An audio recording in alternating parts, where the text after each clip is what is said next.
कल फ्राइडे के लिए हम निफ्टी का एनालिसिस देख लेते हैं। लास्ट सेशन होगा कल फ्राइडे का, तो इस वीक का क्या डायरेक्शन रह सकती है, क्योंकि देखिए जैसा कि ब्रेकआउट आ चुका था और फाइनली सस्टेन भी कर चुका है मार्केट।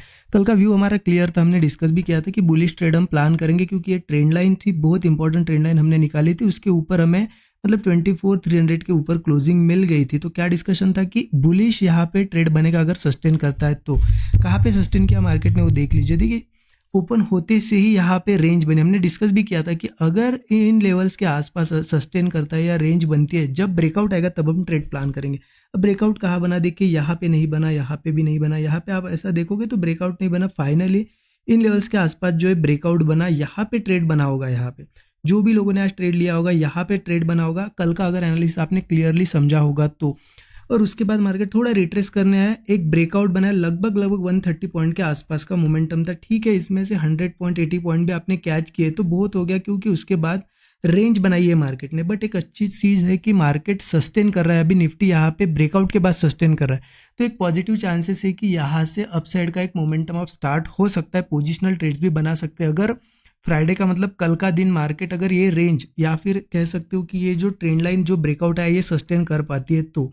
ये कहाँ पे ये ट्रेंड लाइन में आपको थोड़ा डेली चार्ट पे समझाता हूँ। डेली टाइम फ्रेम ओपन करते हैं और देख लीजिए, यहाँ पे क्लियर समझ में आएगा आपको कि कौन सी रेंज ब्रेक हुई है। पहली बात तो यहाँ पे एक ट्रेंड लाइन मैंने मार्क की है, रेजिस्टेंस है ऊपर और अच्छे रेजिस्टेंस थे, मेजर ट्रेंड लाइन है डेली टाइम फ्रेम पे।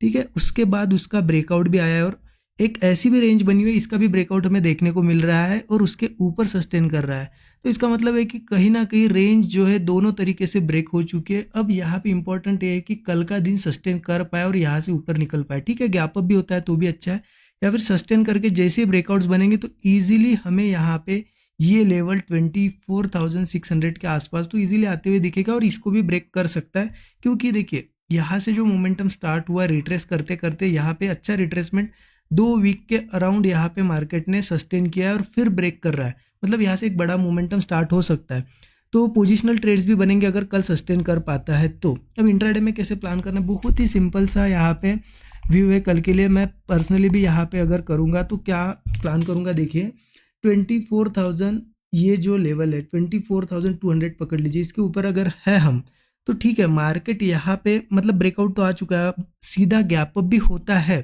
तो भी मैं बुलिश हूँ, फ्लैट भी ओपन होता है तो बुलिश हूँ, या रिट्रेस भी करता है थोड़ा बुलिश हूँ। कब तक, जब तक 24,200 के ऊपर है।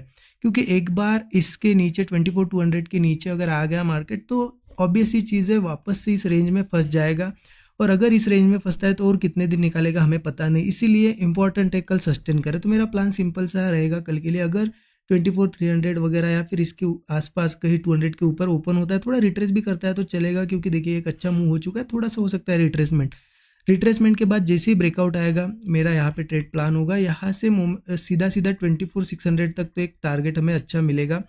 रिस्क रिवॉर्ड बहुत बड़ा मिल सकता है यहाँ पे, क्योंकि छोटा सा स्टॉप लॉस होगा। 24,600 तक एक बड़ा रिस्क रिवॉर्ड मिल सकता है, लगभग 300 पॉइंट के आसपास।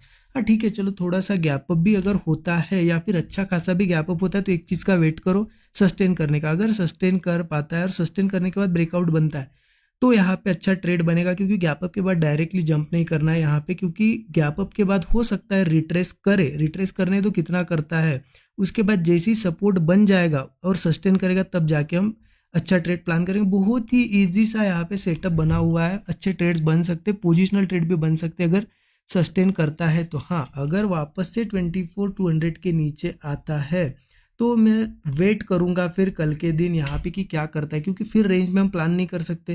प्लानिंग कब होगी, वापस से 23,900 या फिर इन लेवल्स के सपोर्ट के आसपास आए ट्रेड करने, तब जाके डाउन साइड के ट्रेड प्लान हो गए। अदरवाइज हमें वेट एंड वॉच ही करना पड़ेगा कल के दिन। ठीक है, तो कल का एनालिसिस बहुत सिंपल सा है, देखते हैं कौन सी डायरेक्शन में मूव आता है। बाकी अगर अपडेट मैं अवेलेबल रहता हूँ तो अपडेट दे दूंगा, अदरवाइज आप यहाँ पे प्लान कर लीजिएगा। एनालिसिस मैंने आपको क्लियरली बता दिया। Thank you so much.